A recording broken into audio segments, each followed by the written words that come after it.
until the last call before my death. I realized that Jiang Shu hated me to the bone.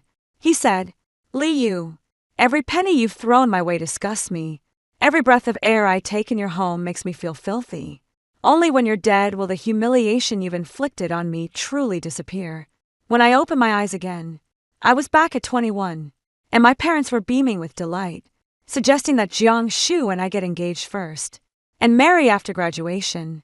When I returned home, I looked at Jiang Shu's coldly handsome face, which was filled with forbearance and reluctance, and smiled gently.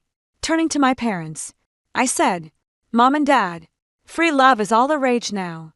Arranged marriages are just feudal relics, and it seems like they might even be illegal now." The large crystal chandelier in the living room illuminated everyone's face particularly clearly. My mom held Aunt Wang's hand, her eyes slightly red. "It's settled then. The two kids will get engaged first, and after the engagement, they'll go abroad together. You don't have to worry about tuition. Once they graduate and return, they'll get married. We're not old-fashioned, either. We don't insist on marrying in. But Yaya is the only child. The first child has to take the Li surname. That's not too much to ask, is it?" This time, it was my dad who spoke up. Aunt Wang was glowing with joy, continuously nodding her head, repeatedly saying the same few phrases. "Whatever you all decide, if Xiao Shu can marry Yaya, it's like we've hit the jackpot from our ancestors' graves." My dad was very pleased with Aunt Wang's response. "We'll cover the entire engagement banquet, and it will be grand. Xiao Shu, from now on, we are one family." I sat next to my dad, my gaze fixed on Jiang Su across from me. He sat up straight, still exuding that aloof and cold demeanor. Yet, the slowly tightening fist betrayed his emotions. If it were Jiang Su 10 years from now, hearing this, he would only smile gently and appropriately. At this moment, he faced my mother's eager inquiries and plans, only responding with a faint mm, his gaze fixed on the rim of the glass in front of him, as if studying the water marks on it. "Xiao Su, what do you think?" my dad asked again. Only then did he raise his eyes, his lips barely managing to curl into a stiff smile. His tone flat. "Just listen to what Uncle and Auntie arranged." My parents thought he was still young, and that such shyness and awkwardness were only to be expected.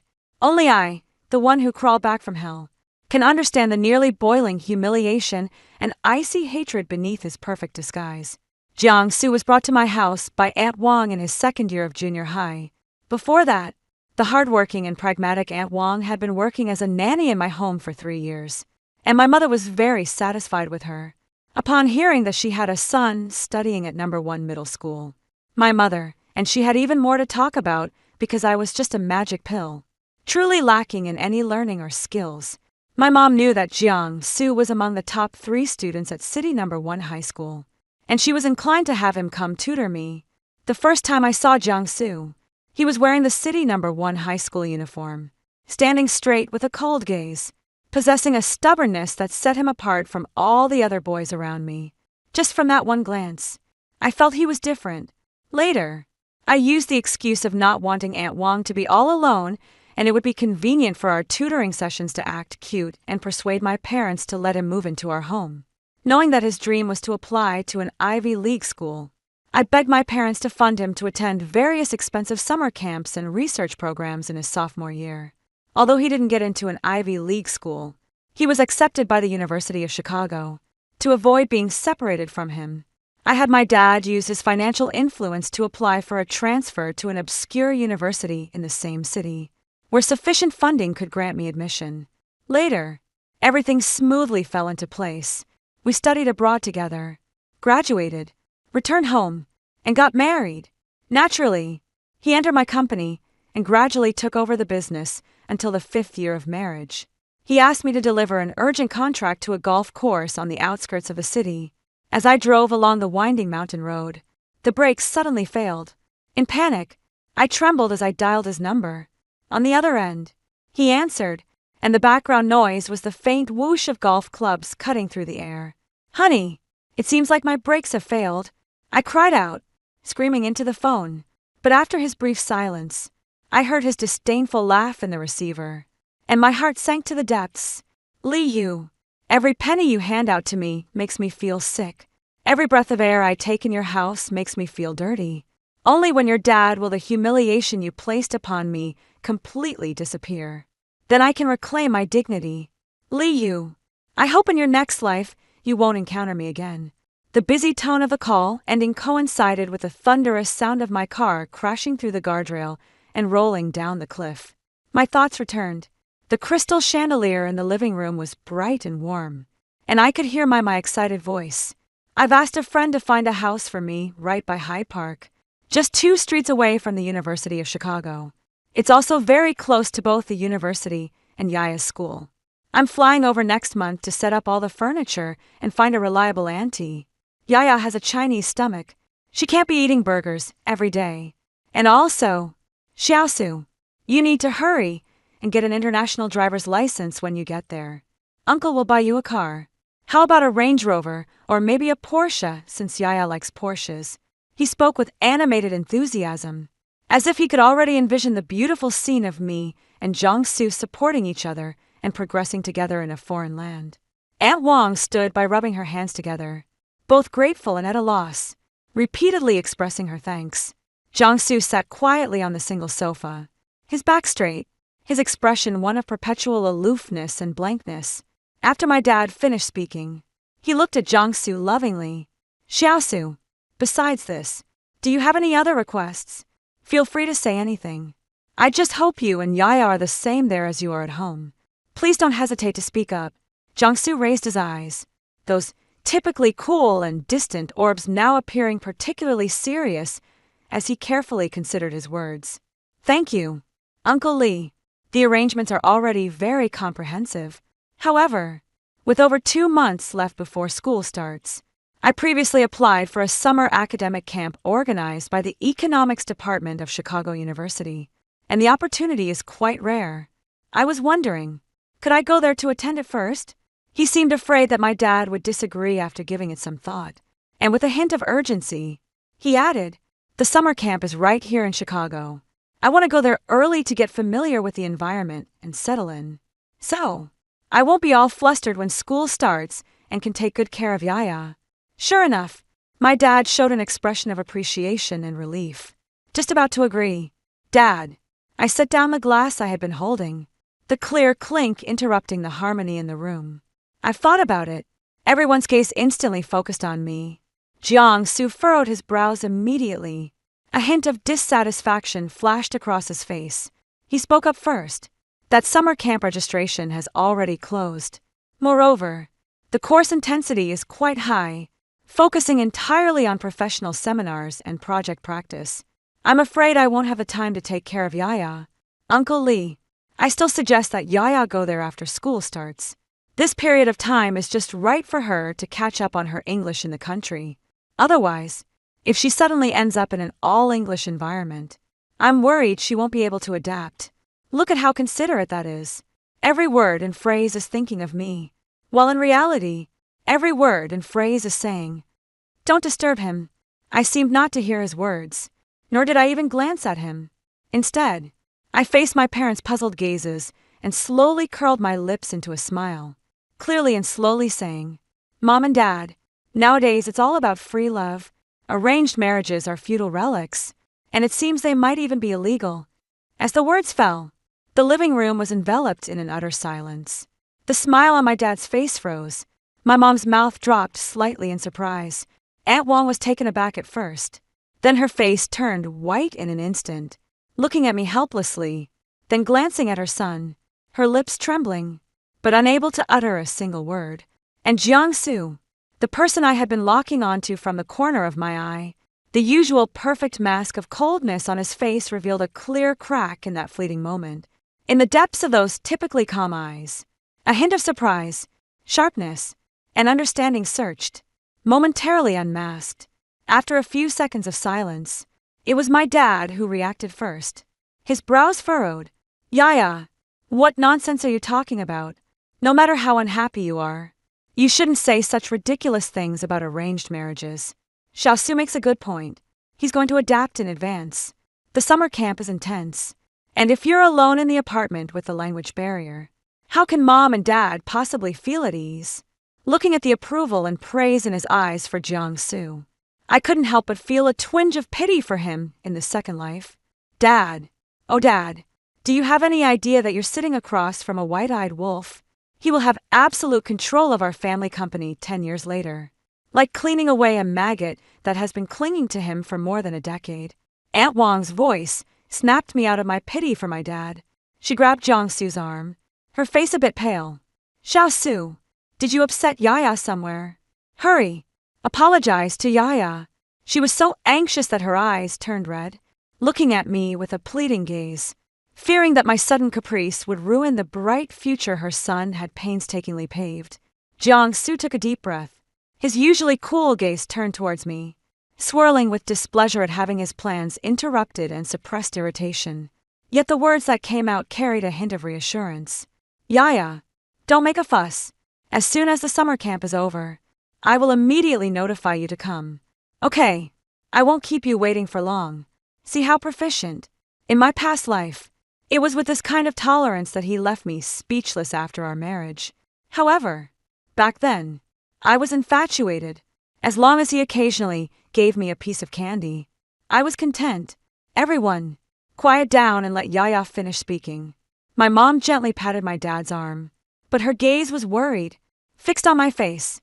She was the only one who, after my shocking words, didn't rush to judge or comfort me, but instead perceptively sensed that something was amiss with my emotions. How heartbroken must my mother have been to hear the news of my death in my past life. I couldn't hold back any longer and rushed over, diving into my mother's embrace, tightly wrapping my arms around her waist. Mom, Mom. I started off choked up, but soon turned into wailing sobs. My mother was taken aback, but she quickly held me tightly, her warm hands repeatedly stroking my back, her voice thick with emotion. Yaya, dear, don't cry. Mommy's here. Mommy's right here. Tell me, what happened?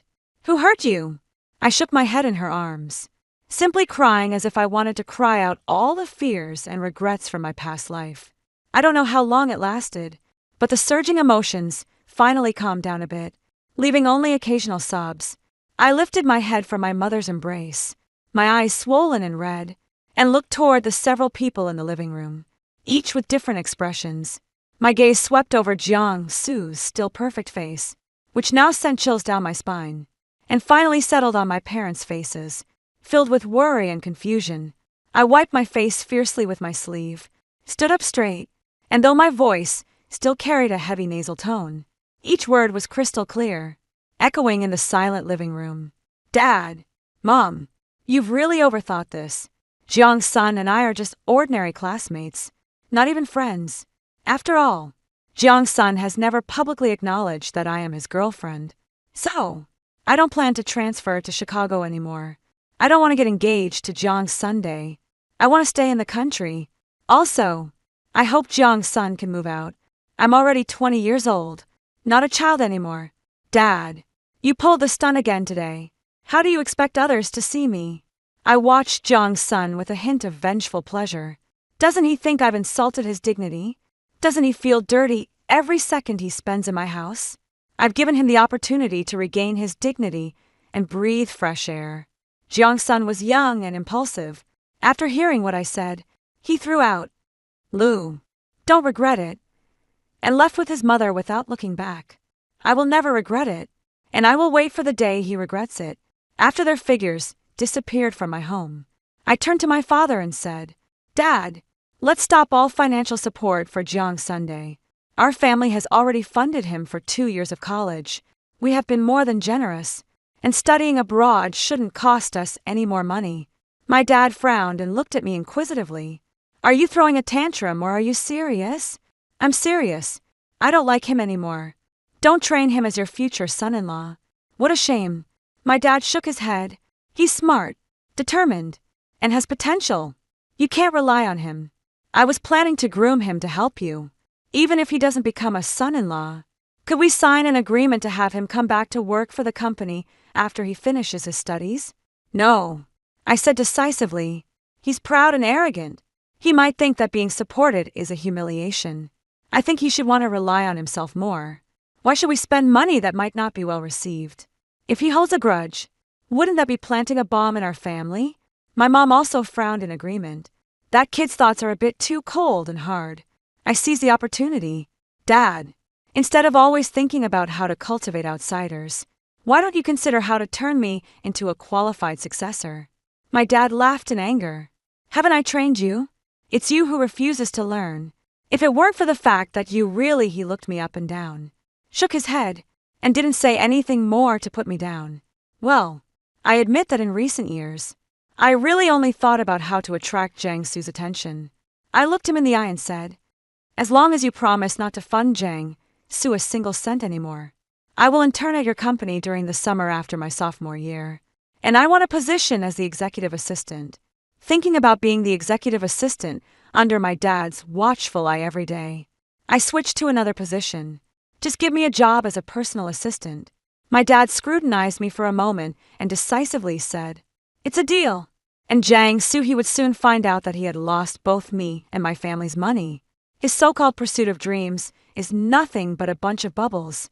I quickly dragged Jiang Su and his few friends' WeChat accounts into the blacklist, seeing the group chat titled The Princess and Her Wretched Girlfriends, which I had blocked for over 3 years.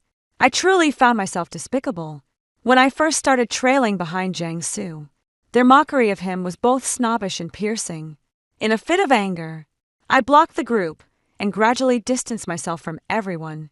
It wasn't until this moment that I realized, after all these years revolving around Jiang Su, I was left with not even a single plastic sister to argue with. By some twist of fate, I lifted the block and tentatively sent a message. Hi! Almost immediately, a cartoon cat avatar replied in a flash. Then the screen was flooded with exclamation marks. I pressed my lips together and typed a line. I told Jiang Su to get lost. The messages paused abruptly. 2 seconds later, a more intense barrage of exclamation marks flooded in. Jiang Cici, have you been possessed, or did you wake up after drinking fake liquor? I held my phone and laughed. To prove I haven't been possessed, shall we meet at Inchi Mountain Villa? The group name was instantly changed to Miss Lee's brain, finally made a comeback, and a chorus of replies flooded in. Let's not leave without seeing each other. As the car drove into the underground parking lot of Inchi Mountain Villa, Jiang Cici, with her sharp eyes, pointed to a few figures just getting out of an Audi A6 not far away and exclaimed, "Oh my, Liu, isn't that Jiang Su and his sycophants? Didn't you say?" Her eyes held a threat. As long as I said yes, she would definitely turn around and leave with the others. I peeked out and saw Jiang Su and his few roommates. After receiving his offer from the University of Chicago, Jiang Su applied to cancel his enrollment. He must have shown up here to say goodbye and celebrate with his roommates in advance. I cursed under my breath about the persistent ghost. I hurried to inform my dad to quickly find someone to bring back the Audi A6 that was given to Jiang Su. He also noticed our eye-catching car and slightly furrowed his brow. Such bad luck. Didn't check the lunar calendar before going out. After hanging up the phone, I didn't hide my disgust. Should we change places? The girls exchanged glances. Zhao Wei decisively pulled out the car keys. Change what? There are only a few places in Langjiang worth visiting. Are we supposed to step aside just because it's Jiang Su's place? Let's go and do what we came to do. We were carrying the latest season's bags, chatting and laughing as we walked toward the elevator, just in time to bump into Jiang Su and his group in front of the lift. Of course, they might have been waiting at the elevator on purpose. The one beside him, Zhang Hao, noticed us coming and immediately winked at his buddies, nudging Jiang Su with his elbow. "Sugu, that's impressive. We just arrived and Sister Yu runs into us right away. Such clinginess." Another guy chimed in with a chuckle. "Exactly. Sister Yu is really in love with Sugu. She follows him everywhere." Jiang Su's expression was calm, but his gaze on me was tinged with displeasure. "Liu, what are you doing here?" I crossed my arms, too lazy to even glance at him. "Is this villa owned by your family? You can come, but I can't." I lifted my chin, indicating that the elevator door had opened. "Please step aside. Good dogs don't block the way." Jiang Su's jaw tightened, his voice deepening. "Liu." I directly walked past him, stepping into the elevator first. My group of friends followed in succession, each holding their heads high, not casting even a sideways glance at Jiang Su and the others. The elevator ascended to the magnificent lobby. We deliberately slowed our pace and indeed saw Jiang Su walking straight to the front desk, pulling a card from his wallet and handing it to the staff. His tone flat, "Book 4 Deluxe Suites." I squinted my eyes and nudged my best friends. Ready for the show. Inchi Mountain Resort is one of the luxurious resorts in Linjiang City, with standard rooms averaging around 1,000 per night. The deluxe rooms Jiang Su requested cost about 5,000 per room per night. After I turned 18, my dad got me a card, and since then, Jiang Su had been using my supplementary card. However, I deactivated that card yesterday. The receptionist took the card, operated it a few times on the POS machine, and her professional smile turned slightly awkward. She tried again, then looked up and revealed her professional smile. "Sir, I'm sorry. This card shows transaction failed. Would you like to try another card or use a different payment method?" Jiang Su's calm expression suddenly froze. The people behind him, including Jiang Hao, were also stunned. My group of best friends was equally impressive. Zhao Wei exaggeratedly exclaimed, "Is the threshold for Inchi Mountain Villas so low now? Are they so bold as to come and freeload without money?" Jiang Su suddenly turned to look at me, his gaze sharp as an ice blade, filled with the anger of being publicly humiliated and a hint of disbelief. "Li Yu," he gritted his teeth, "is this your revenge?" I crossed my arms and met his gaze, revealing a smile devoid of warmth. "My card? I can stop using it whenever I want." "What? You've gotten so used to spending someone else's money that you really think it's yours." He stared at me intently for a few seconds, suddenly curling his lips into a cold arc. He stopped looking at me and walked aside, pulling out his phone to make a call. We couldn't hear what he was saying, only seeing his profile tense as he spoke briefly into the phone. After hanging up, he stood in place for a minute before walking back to the counter. He no longer attempted to use the card, but directly opened his Alipay app, holding the payment code up to the scanner. With a soft ding, the front desk lady's voice rang out again. "Sir, payment successful. The total is 19,996 yuan. Here is your room card." Jiang Su took the room card without glancing at us again, striding straight towards the elevator with his group of friends who were still exchanging glances. His back was stiff and upright, like a dog trying to hold itself together. "TSK." Zhao Wei shook her sunglasses in her hand and commented, "Looks like our Jiang, the campus heartthrob, has richer roots than we imagined.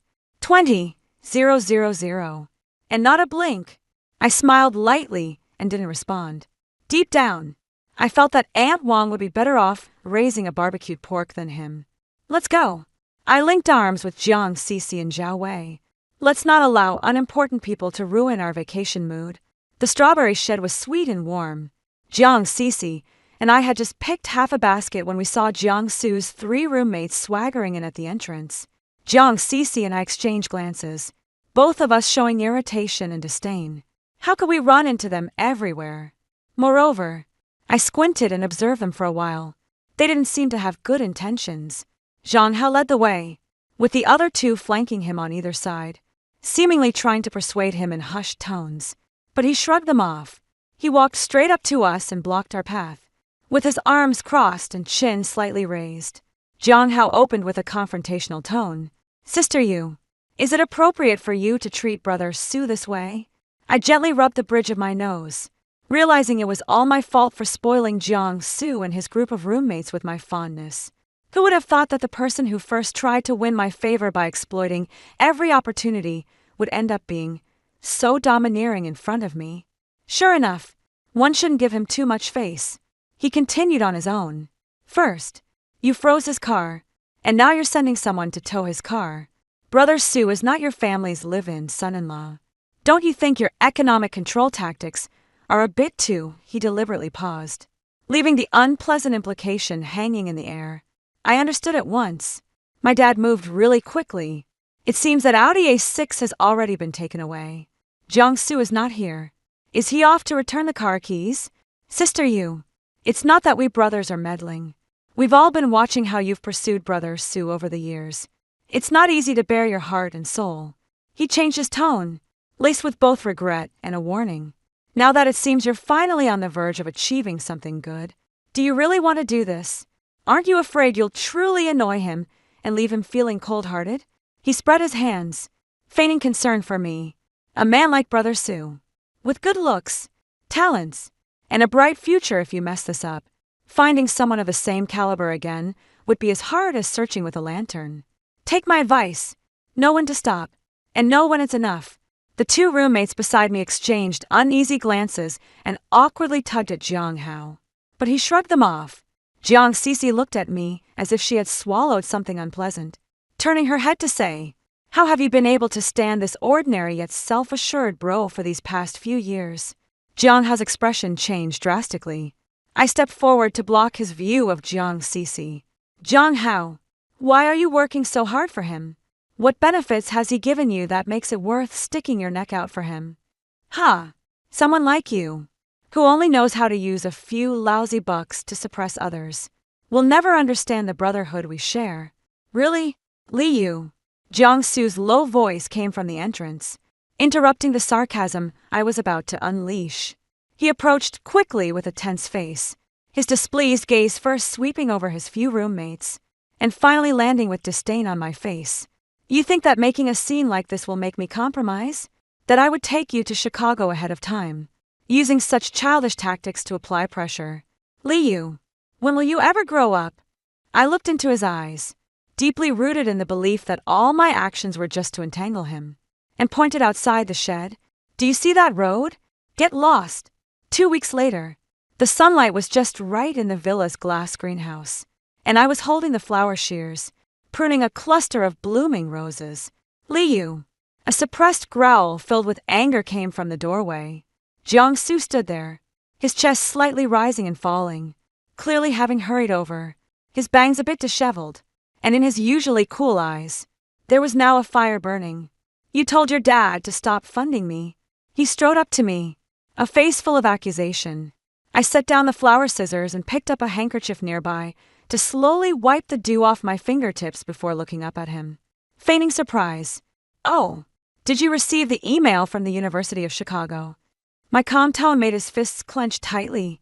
"Li Su, my dad previously agreed to continue funding you because I liked you, treating you as a potential son-in-law for investment. Now that I no longer like you, why should he waste that money?" I stepped closer and looked into his eyes. "The University of Chicago doesn't offer much in the way of financial aid for international students. Over 4 years, that's nearly a couple of million. The money in my family isn't just blowing in with the wind. You're being ridiculous." His voice rose, laced with a tone of accusation and impatience, as if to say, "Do you even realize how big of a mistake you're making? Do you understand how serious this is? The school is now refusing to issue the I-20. Without the I-20, I can't get a visa. All my plans will go down the drain. So what?" I tilted my head. "What does that have to do with me?"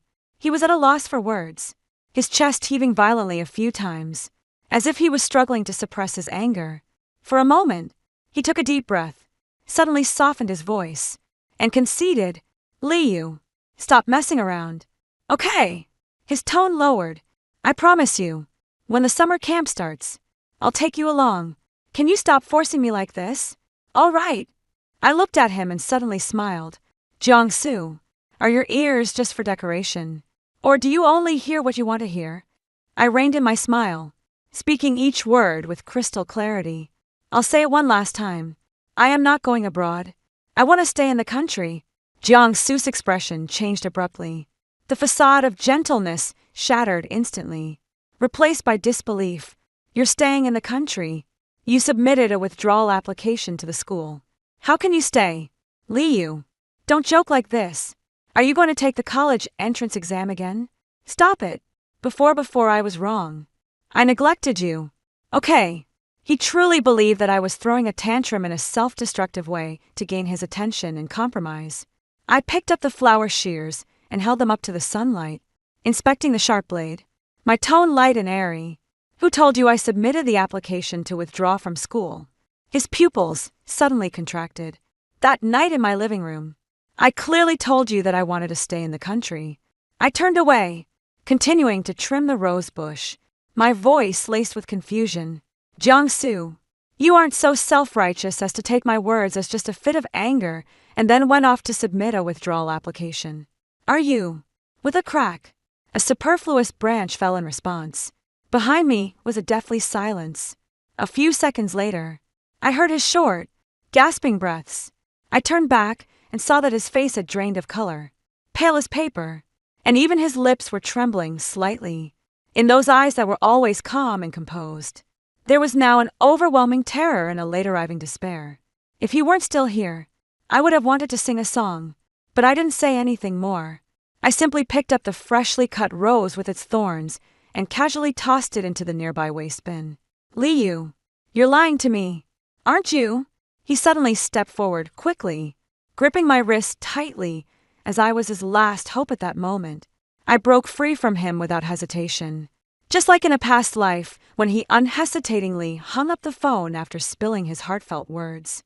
Jiangsu, you've actually hated me all along, haven't you? Or rather, you've always been jealous of me, jealous that I am uneducated, arrogant, and ignorant, yet possess the wealth that you can never achieve, no matter how hard you strive for a lifetime. The words pierced Jiangsu's most fragile pride like a knife. His expression twisted in an instant, the cold mask he had meticulously maintained for years crumbling with a thunderous crash.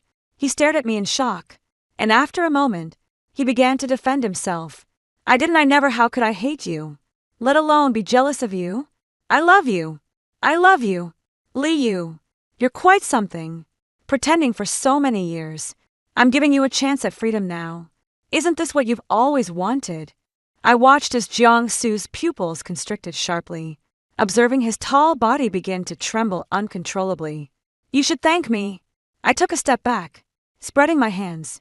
From now on, you won't have to breathe the air in my house, thick with the stench of money, nor constantly face the humiliation of seeing me. I am allowing you to reclaim your dignity. I tilted my head, feigning confusion as I looked at him. Why aren't you smiling? Jiangsu's face turned instantly as pale as paper. Summer vacation had arrived in the blink of an eye. I went to intern at my dad's company and reported to the HR department as soon as the holiday started. However, news about Jiangsu kept coming in through classmates and girlfriends. But it was nothing more than him selling the watch I had previously given him at a secondhand luxury goods store, trying to borrow money from anyone he could, and even humbly begging classmates he had previously looked down on. Listening to these pieces of news, I found it simply ridiculous. But what I didn't expect was that after I had said such stern words, Jiangsu would still show up in front of me with a shameless face, accompanied by his mother, Aunt Wang. He has changed. The once aloof and proud school heartthrob, now troubled by money again, has a disheveled appearance, dark circles under his eyes, and wrinkled clothes, as if he hasn't changed in days. As soon as Aunt Wang saw me, tears streamed down her face. She grasped my hand, her voice trembling. Yaya, I'm begging you. Please don't ruin him. I pulled my hand back and looked at her calmly. Aunt Wang, Jiangsu is a man of integrity. Giving him money would only harm him. Aunt Wang was stunned, seemingly not expecting me to respond like this. Just then, Jiangsu, who had been silent all along, suddenly spoke up, bone and spine, dignity. Jiangsu, who had been standing like a wooden man, suddenly scoffed. He lifted his head, and his eyes, once as cold as distant stars, were now bloodshot, locked onto me with a haunting mix of despair and madness swirling within. Lou. His voice was hoarse, yet carried a strange certainty. You really have come back. My heart skipped a beat as I looked up at him, only to meet a pair of eyes filled with resentment. What are you talking about? I frowned. Stop pretending. He tugged at the corner of his mouth, a twisted smile on his face. I'm back, too. My heart raced wildly, but I forced myself to stay calm. Jiangsu, what nonsense are you talking? Have you gone insane? Am I crazy? He laughed softly, but his gaze grew colder and colder. One time of ruining me isn't enough for you. You want to ruin me a second time. Do you want to know how I came back? I didn't say a word, yet he continued on. his voice growing more and more agitated. I was so discreet. After your death, I was attentive to your parents, yet they still suspected me and sent me to prison. Ha! Ha ha ha! But heaven took pity on me, giving me a chance to start over. But when I woke up, everything had changed. He stared at me fiercely, enunciating each word. Liu, you came back to take revenge on me, didn't you? I took a step back, suppressing the anxiety in my heart, feigning calmness. Aunt Wang, he's lost it. You should take him to the hospital. Aunt Wang also panicked, grabbing Jiang Shu's sleeve, her voice trembling. Xiao Shu, don't scare Mom. He spoke incoherently, his eyes wild, and Aunt Wang, holding his hand, was brutally shaken off by him. Jiang Shu, calm down. I forced myself to remain composed, but my heart was racing fiercely. Calm? How can you expect me to be calm? His eyes were bloodshot, filled with resentment. You destroyed everything I had. How can you expect me to stay calm? Liu, admit it. You came back for revenge. You want to drag me back into the mud, don't you? I suddenly stood up and walked over to Aunt Wang. Aunt Wang, hurry. Take him away. He's not sober. He needs to see a doctor. Leave. Let's go to hell together. He screamed, his hand sharply reaching for his pocket. A flash of silver light. I couldn't even see what it was. I only felt a tremendous force come from the side as Aunt Wang threw her entire strength into pushing me aside. Thud. It was the sound of a blade piercing flesh. Time seemed to stand still. Jiang Shu stood frozen in place, the crazed expression on his face solidifying. He looked down in confusion at his own hands. The fruit knife he was holding was almost completely plunged into Aunt Wang's chest. Aunt Wang opened her mouth as if she wanted to say something, but only blood and foam gushed out. She looked at Jiang Shu, her eyes devoid of hatred, only filled with endless sorrow and pleading. And then she softly collapsed. Mom. Jiang Shu let out a piercing, inhuman wail, releasing his grip as he futilely tried to cover the gushing wound. His hands and body instantly covered in warm, sticky red. I quickly ran out to call the police while he wasn't paying attention to me. Jiang Shu, who had chased after me, was firmly pinned to the ground by the security guard who had arrived just in time. His face pressed against the cold floor, but his eyes still fixed on me, filled with unbearable curses. His tears, snot, and blood smeared all over his face. The once cool appearance of a school's top student had completely shattered at this moment, revealing the most grotesque and despicable core underneath. When Aunt Wang was lifted into the ambulance, she was already silent. I was supported by the police and my parents, watching Jiang Shu covered in blood being dragged towards the police car like a dead dog by two officers. All right. Yeah. Don't be afraid. It's okay. It's okay. I hugged my trembling mother who was terrified and rested my head on her neck. Yes, Mom. It's okay now. From that day on, I would stay close to them. A year later, Jiang Shu was found guilty of intentional homicide, but the judge, taking circumstances into account, sentenced him to a death penalty with a 2-year reprieve. Jiang Shu chose not to appeal, although I was somewhat dissatisfied with the non-execution of the death sentence. I felt powerless. As I walked out of the courthouse, I sincerely hoped that Jiang Shu would, like in his previous life, die in prison, never come out to harm others.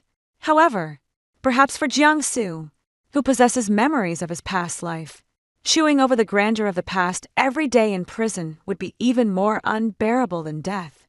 Second story. 9 years of suffocating darkness and iron chains ended with my dying breath on a freezing mountain floor. My ultimate reward for catching my sister with my boyfriend. Then my eyes snapped open. I was 18 again, breathing fresh air. This time she can keep the cheating loser. I choose survival, gasping for air. My hands clawed blindly at the space around me, fully expecting my cracked fingernails to scrape against the rusted iron bars of Caleb's cellar. I braced myself for the biting cold of the Appalachian winter, for the stench of mold and stale sweat that had been my entire world for 285 days. Instead, my fingers sank into Egyptian cotton. Sunlight, golden and warm, spilled across my face, carrying the faint intoxicating scent of lavender room spray. I bolted upright, my heart hammering a frantic rhythm against my ribs. I scrambled backward until my spine hit a plush headboard. I was in my bedroom, my childhood bedroom in our sprawling Connecticut estate. My eyes darted around the room, taking in the pristine white vanity, the rows of untouched designer perfumes, the bulletin board covered in Polaroids of smiling teenagers. I threw off the duvet and rushed to the full-length mirror. Staring back at me was a girl I barely recognized. Her cheeks were full and rosy, her blonde hair cascaded down her shoulders in glossy waves, and her collarbones didn't jut out like brittle hangers beneath bruised skin. There were no scars on my wrists, no missing teeth from where Caleb had backhanded me for crying too loud. I was Stella Hastings, 18 years old, captain of the debate team, and heir to the Hastings real estate empire. I grabbed my phone from the nightstand. The screen lit up Friday, October 17th. A full-body shudder racked my frame, forcing me to my knees. The plush carpet felt alien against my bare skin. October 17th, the day of the Carter High homecoming weekend party. The exact day my life ended and my descent into hell began. In my previous life, tonight was the night I was supposed to sneak out to the pool house to surprise my boyfriend, Liam Montgomery. Liam, the golden boy quarterback, the guy with the blinding smile who had promised to love me forever. Instead, I had found him tangled in the sheets with Harper, my sweet, innocent younger sister. The memory of my past reaction tasted like ash in my mouth. I had screamed. I had thrown a glass vase that shattered against the wall. Blind by tears and heartbreak, I had run to my car, peeled out of the driveway, and driven recklessly into the rainy night. My car had broken down on Route 9, a desolate stretch of road surrounded by dense woods. That was when the rusty Ford F-150 pulled up. That was when Caleb stepped out, offering a friendly smile and a tow. It was a trap. For 9 years, I was locked in a subterranean root cellar in the mountains, beaten, starved, and broken while my family assumed I had run away in a fit of teenage rebellion. I died of pneumonia on a cold dirt floor, a forgotten ghost. But God, or the universe, had ripped me from the jaws of death and violently shoved me back into the driver's seat of my own life. I dragged myself up from the floor, my legs trembling, but my mind operating with a terrifying, icy clarity. I wasn't the naive 18-year-old girl who valued a cheating boy's love over her own life. I was a survivor of a 9-year nightmare, and I was going to use every ounce of the vicious cunning I had learned in the dark to protect myself. Stella! The soft knock on my door was followed by the turn of the handle. Harper poked her head in. She looked exactly as I remembered, doe-eyed brunette wrapped in an oversized cashmere sweater. The picture of innocence. "Are you getting ready for the party?" Harper asked, her voice dripping with fake sweetness. "Liam just texted me. He said he's waiting for you down by the pool house." A wave of nausea washed over me, immediately followed by a surge of pure, unadulterated rage. Looking at her now, knowing what I knew, all the puzzle pieces of my past life clicked into place. The way Caleb had seemed to know my name before I told him. The way he casually mentioned once, in a drunken stupor during my 5th year of captivity, that the pretty brunette paid good money for this. It wasn't an accident. Harper hadn't just stolen my boyfriend. She had eliminated her only competition for the Hastings Trust Fund. I forced the corners of my mouth into a lazy smile, suppressing the urge to wrap my hands around her slender throat. "I'm getting ready right now. Harps, tell Liam I'll be down in 10 minutes. "Okay," she beamed, completely unaware that she was looking into the eyes of a ghost. "Have fun." As soon as the door clicked shut, I moved. I didn't reach for my makeup or the silk dress I had worn in my past life. Instead, I pulled a sturdy duffel bag from my closet. I packed essentials: my passport, my birth certificate, my private bank cards, comfortable clothes, and a pair of heavy hiking boots. I zipped it shut and hid it under my bed. Next, I opened my laptop. I had been accepted into a prestigious exchange program in London, but I had originally turned it down because Liam begged me not to leave him. I pulled up my email, found the acceptance letter, and hit reply. "I will be accepting the offer. I can arrive on Monday." I printed the confirmation, folded it neatly, and slipped it into my pocket. I wasn't just going to run away. I was going to sever every tie to this toxic house, and I was going to do it legally and cleanly. But first, I had a blessing to give, The bass from the main house stereo thudded against the manicured lawns of our estate. Teenagers were spilling out of the French doors, red plastic cups in hand, their laughter drifting into the cool autumn air. I walked right past them, pulling a dark hoodie over my head, moving like a shadow toward the secluded pool house at the edge of the property. My heart hammered, a primal instinct screaming at me to run, to avoid the catalyst of my 9-year torture. But I bit my lip until I tasted copper, anchoring myself to the present. I had to face this. I had to change the narrative. Through the sheer curtains of the pool house, I saw the flickering light of a dozen candles. Liam had set them up supposedly for me. The irony made me sick. I didn't burst through the door this time. I didn't scream. I placed my hand on the cold brass handle, turned it silently, and pushed the door open just enough to step inside. They were on the velvet chaise lounge. Liam's hands were tangled in Harper's hair, their clothes discarded on the Italian tile floor. It was exactly as I remembered it, a sickening carbon copy of my worst nightmare.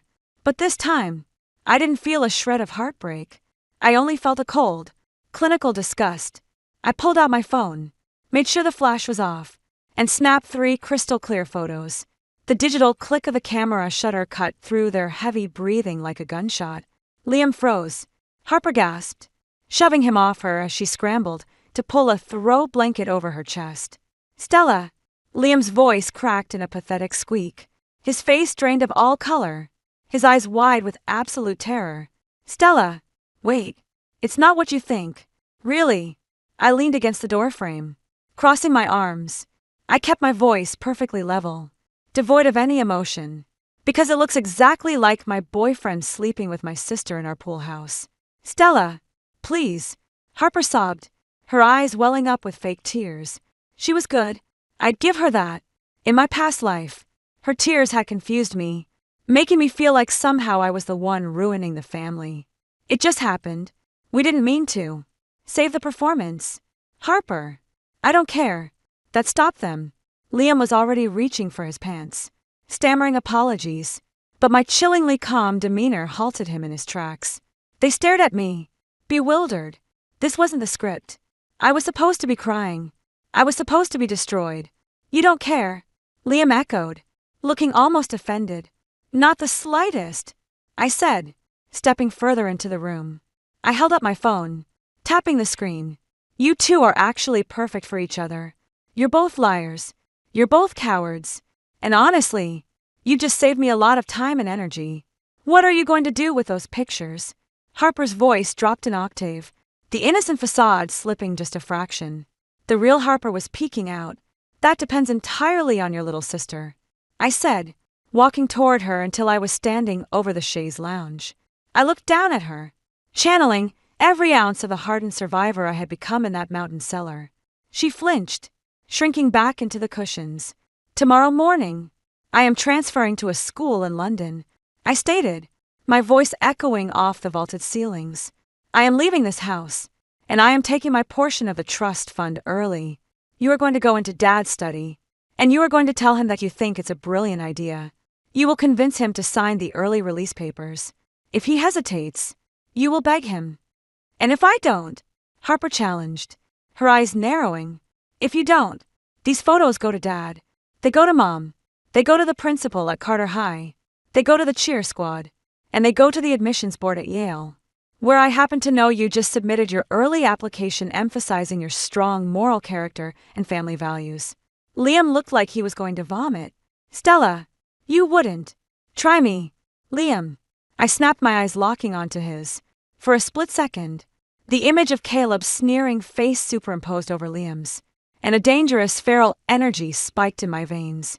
"You have no idea what I am capable of. Not anymore." I turned back to Harper. "You wanted him. You have him. Clear his throat. Consider this my blessing. You two can rot in this town together for all I care. But if you try to stop me from leaving, or if you ever try to contact me again, I will burn your entire world to the ground. Do we understand each other?" Harper swallowed hard, her knuckles white as she gripped the blanket. Slowly, she nodded. "Good." I pocketed my phone. I didn't look at them again. I simply turned on my heel and walked out of the pool house. The cool night air hit my face, and for the first time in what felt like 9 years, I took a deep, unrestricted breath. The suffocating weight of my past life was lifting. I had flipped the script. I had taken away their power. But as I walked back up the winding gravel path toward the main house, a chill swept down my spine that had nothing to do with the October wind. Parked across the street from our front gates, partially obscured by the shadow of a large oak tree, was a rusty, beat-up Ford F-150. My breath caught in my throat. My feet cemented themselves to the driveway. The streetlights flickered, illuminating the dented front bumper and the muddy license plate. I knew that truck. I knew the smell of the interior, a mix of stale tobacco and cheap vanilla air freshener. I knew the heavy, terrifying tread of the man sitting behind the steering wheel.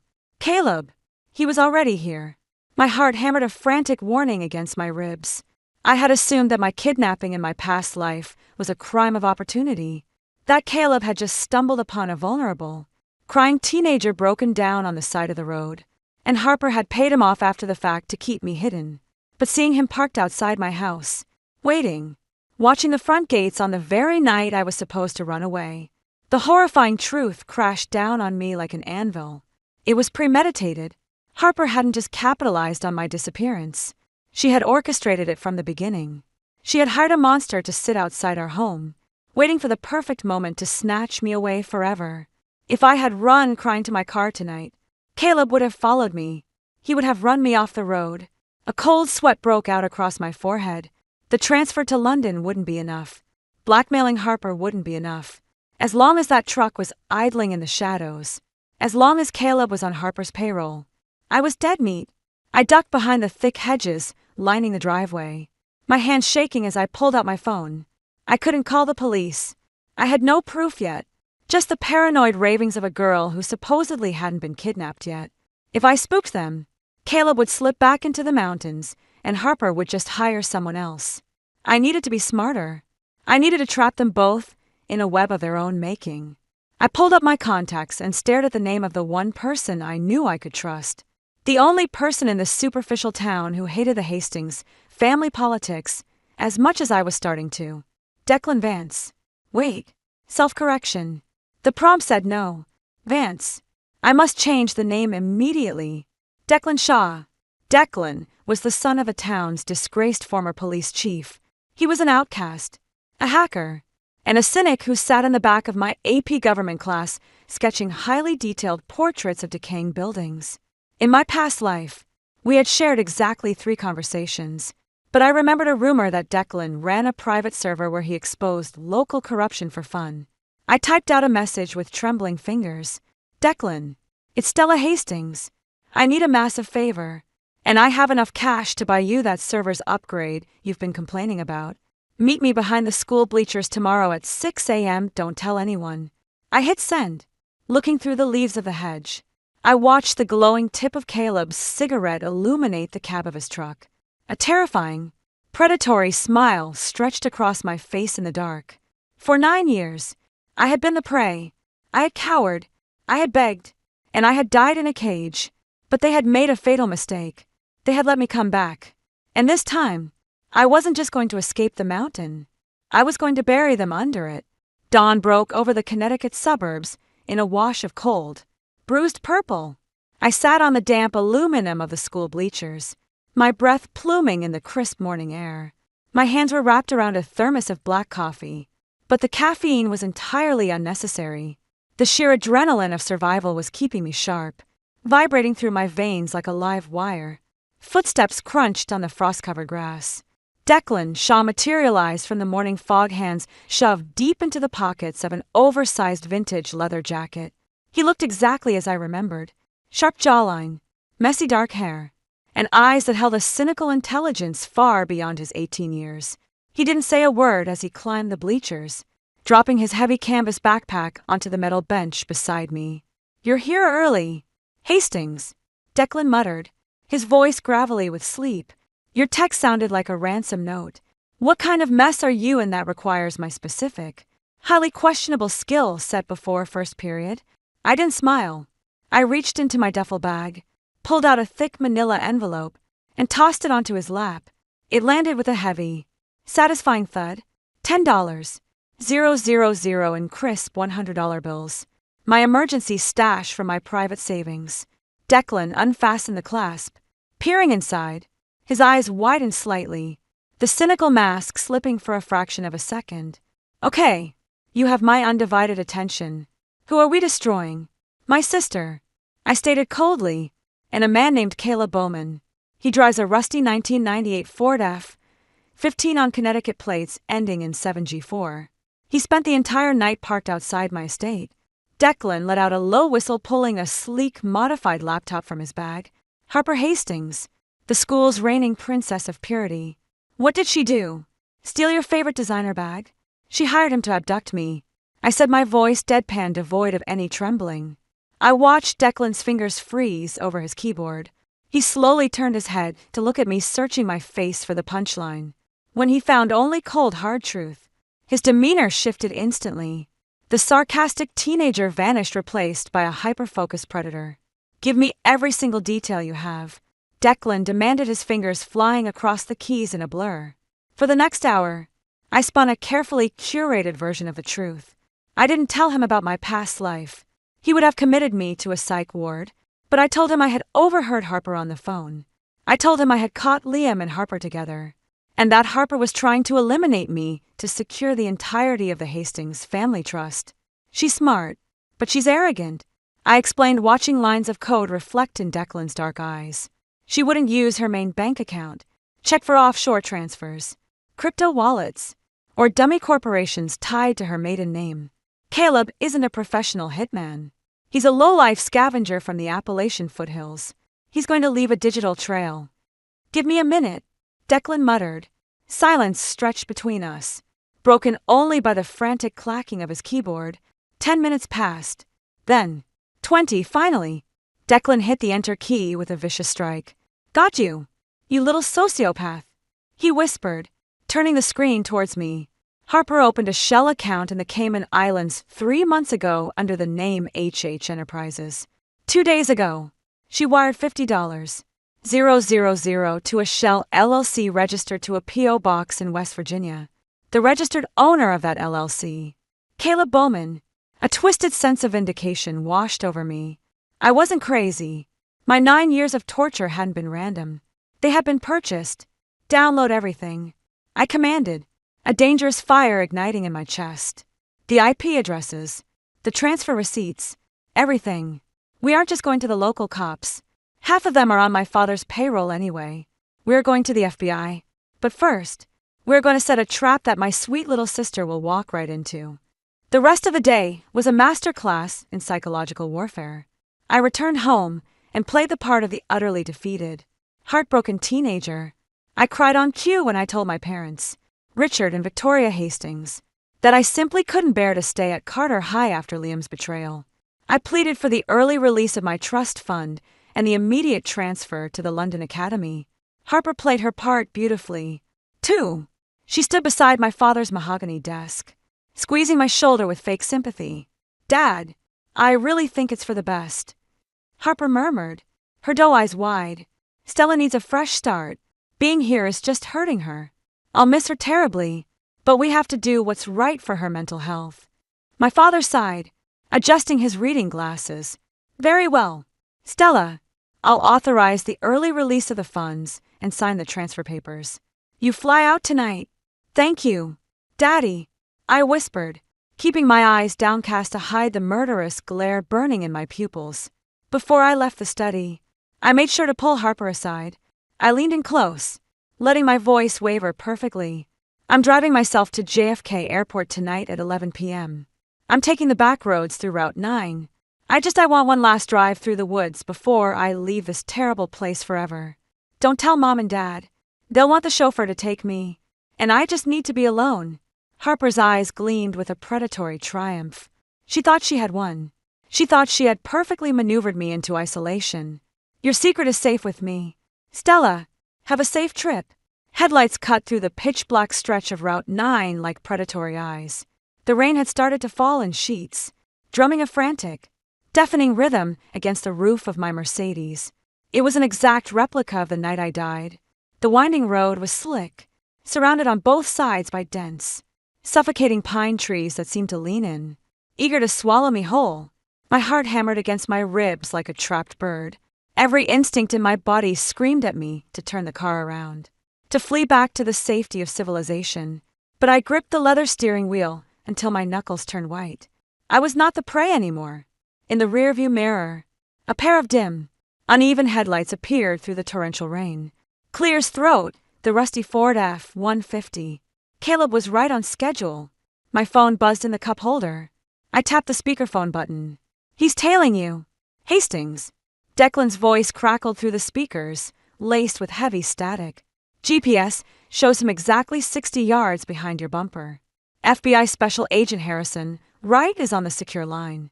The roadblock is set up 2 miles ahead. Are you ready?" I was born ready for this. I replied, my voice steady and cold. "Let's finish it." I slammed my foot on the brake. My Mercedes skidded slightly on the wet asphalt before coming to a violent halt on the shoulder of the desolate road. I turned on my hazard lights, casting an eerie flashing orange glow into the surrounding forest. Through the rain-streaked mirror, I watched Caleb pull his truck onto the shoulder right behind me. The engine idled with a heavy mechanical growl. My breath hitched. This was the moment. The exact moment he had knocked on my window 9 years ago, offering a fake smile and a tow rope that would become my chains. I didn't wait for him to approach. I unbuckled my seatbelt, grabbed my keys, and stepped out into the freezing downpour. Caleb slammed his truck door shut. He was a massive man, built like a brick wall, wearing a dirty flannel shirt and a hunting cap. He took a step toward me, a sickeningly familiar, greasy smile spreading across his face. "Car trouble, little lady," Caleb shouted over the roar of the rain. Reaching into his back pocket, I knew what was in there. The heavy metal flashlight he had used to knock me unconscious in my past life. "Looks like you could use some help." I didn't shrink back. I didn't cry. I stood tall in the pouring rain, staring directly into the eyes of the monster who had stolen a decade of my existence. "I don't need your help, Caleb Bowman," I shouted back, my voice slicing through the storm. Caleb froze. His smile evaporated, replaced by genuine confusion. "How do you know my name?" "I know a lot of things," I sneered, taking a step toward him. "I know Harper $50. 000 from an offshore Cayman account. I know you're planning to take me to a root cellar in the Appalachian foothills. And I know that in exactly 3 seconds your life is going to be over." Caleb's face twisted in rage. He pulled the heavy metal flashlight from his pocket and lunged at me. "You little bee!" Beep! A blinding spotlight suddenly erupted from the tree line, illuminating the entire road like a football stadium. Sirens screamed into life, deafening and triumphant. From the woods, from behind the bend in the road, and from the sky above, the authorities descended. "FBI, drop the weapon. Get on the ground. Now." Agent Harrison Wright, flanked by a dozen heavily armed tactical officers, swarmed the road. Red and blue lights flashed wildly against the wet asphalt. Caleb dropped the flashlight, his hands flying into the air as he dropped to his knees in the mud. He looked completely bewildered, a terrified animal caught in a snare he never saw coming. Officers tackled him to the ground, pulling his arms violently behind his back and snapping cold steel handcuffs around his wrists. I stood in the rain, completely untouched, watching the man who had murdered me in another life be dragged away like the garbage he was. Agent Wright stepped toward me, lowering his weapon. "Are you all right, Miss Hastings?" "I'm perfectly fine, Agent Wright," I said, a slow, genuine smile spreading across my face for the first time since I woke up in this life. "Have you secured my sister?" Wright tapped his earpiece, listening for a moment before nodding grimly. "We just got confirmation. Local authorities raided the Hastings estate 5 minutes ago. Your sister, Harper, was arrested in her bedroom. We have the wire transfer receipts, the burner phones, everything. She's looking at federal conspiracy and attempted kidnapping charges. She won't see daylight for a very, very long time." A heavy, suffocating weight that I had been carrying for 9 lifetimes finally lifted off my shoulders. The air smelled crisp and clean, washing away the phantom stench of the mountain cellar. 2 hours later, I was sitting in the first-class cabin of a red-eye flight to London Heathrow. Declan had met me at the airport terminal to hand over my encrypted hard drives. I had given him the rest of my cash stash and a promise to fund his tech startup once I gained full control of my trust. As the plane accelerated down the runway and lifted off into the night sky, I looked out the window at the shrinking lights of Connecticut. Harper was in a federal holding cell. Caleb was facing life in a maximum security prison. Liam was left behind in a town that would soon know he was sleeping with an attempted murderer. They had tried to bury me in the dark, but they forgot that seeds thrive in the dirt. I had been reborn in the darkness, and now the entire world belonged to me. Thank you so much for listening to this crazy, twisted story of betrayal and revenge. If you loved hearing how Stella flipped the script on her toxic sister and escaped her fate, please smash that like button right now. Don't forget to share this video with your friends who love a good thriller. And make sure to subscribe and turn on notifications so you never miss out on more intense real-life drama stories. Drop a comment below. What would you have done in Stella's shoes? See you in the next video.